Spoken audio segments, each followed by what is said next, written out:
Hello, welcome back to my channel. നമുക്കിന്ന് കേസരി ബാത്ത് ഉണ്ടാക്കിയാലോ? അപ്പോൾ അതിന് വേണ്ടി എല്ലാം ഞാനിവിടെ റെഡിയാക്കി വെച്ചിട്ടുണ്ട്. റവ, നെയ്യ്, മിൽക്ക് മെയ്ഡ്, പാല്, ഷുഗർ, അണ്ടിപ്പരിപ്പ്, മുന്തിരി, പിന്നെ ഫുഡ് കളർ വേണം. ഇനി ഇതുപോലൊരു തവ വെച്ചിട്ട് നമുക്ക് നെയ്യ് ഒഴിച്ചു കൊടുക്കാം. ആവശ്യത്തിന് നെയ്യ് ഒഴിച്ച് കൊടുത്തിട്ട് ഇതിലേക്ക് നമുക്ക് അണ്ടിപ്പരിപ്പ്, മുന്തിരിയൊക്കെ നല്ല ബ്രൗൺ കളർ ആവുന്നത് വരെ വറുത്ത് കോരി മാറ്റി വയ്ക്കണം. ഇതുപോലെ സിമ്മിലിട്ടിട്ട് നന്നായിട്ട് ബ്രൗൺ കളർ ആവുന്നത് വരെ വറുത്ത് മാറ്റി വയ്ക്കാം. ഇനി സെയിം നെയ്യിലേക്ക് നമുക്ക് റവ ചേർത്ത് കൊടുക്കാം. റവ ചേർത്തിട്ട് സിമ്മിലിട്ടിട്ട് ബ്രൗൺ കളർ ആവുന്നത് വരെ വറുക്കണം.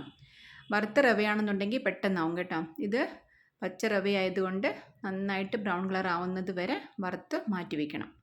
ഇനി ഇതുപോലൊരു പാത്രത്തിലേക്ക് മാറ്റി വയ്ക്കാം. ഇനി ഈ സെയിം തവയിൽ നമുക്ക് ഞാനിത് ഒരു ഗ്ലാസ് റവയാണ് എടുത്തത്. അപ്പം 2.5 ഗ്ലാസ് വെള്ളമാണ് ചേർക്കേണ്ടത്. അപ്പം ഞാൻ ഒരു ഗ്ലാസ് പാലൊഴിച്ച് കൊടുക്കുന്നുണ്ട്, ബാക്കി 1.5 ഗ്ലാസ് വെള്ളവും ചേർത്ത് കൊടുക്കുന്നുണ്ട്.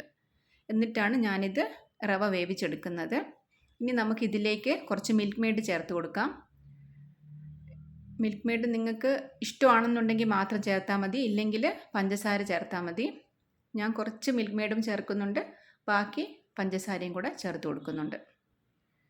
അപ്പോൾ അതും കൂടെ ചേർത്ത് നന്നായിട്ടിത് മിക്സ് ചെയ്തിട്ട് പിന്നെ ഇതിലേക്ക് നമുക്ക് ഫുഡ് കളർ ചേർത്ത് കൊടുക്കാം.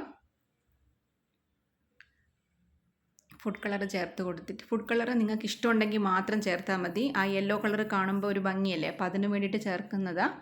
ഇല്ലയെന്നുണ്ടെങ്കിലും വെള്ള കളറിൽ നമുക്ക് റവ കേസരി ഉണ്ടാക്കിയെടുക്കാം. ഇനി ഇതിലേക്ക് നമുക്ക് ഷുഗർ ചേർത്ത് കൊടുക്കാം. നേരത്തെ മിൽക്ക് മെയ്ഡ് ചേർത്തത് കൊണ്ടാണ് ഞാൻ കുറച്ച് ഷുഗർ എടുത്തത്. നിങ്ങൾക്ക് ആവശ്യത്തിന് മധുരത്തിന് ആവശ്യത്തിന് ഇട്ട് കൊടുക്കാം.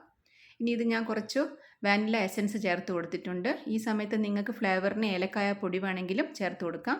പിന്നെ നമുക്ക് റവ ഇട്ട് കൊടുത്തിട്ട് നന്നായിട്ടൊന്ന് വേവിച്ചെടുക്കണം.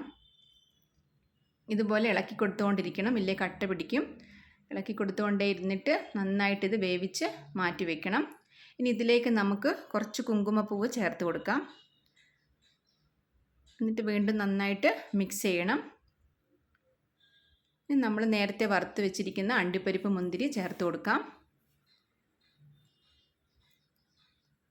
ഇതുപോലെ നന്നായിട്ട് ഇളക്കി കൊടുക്കണം.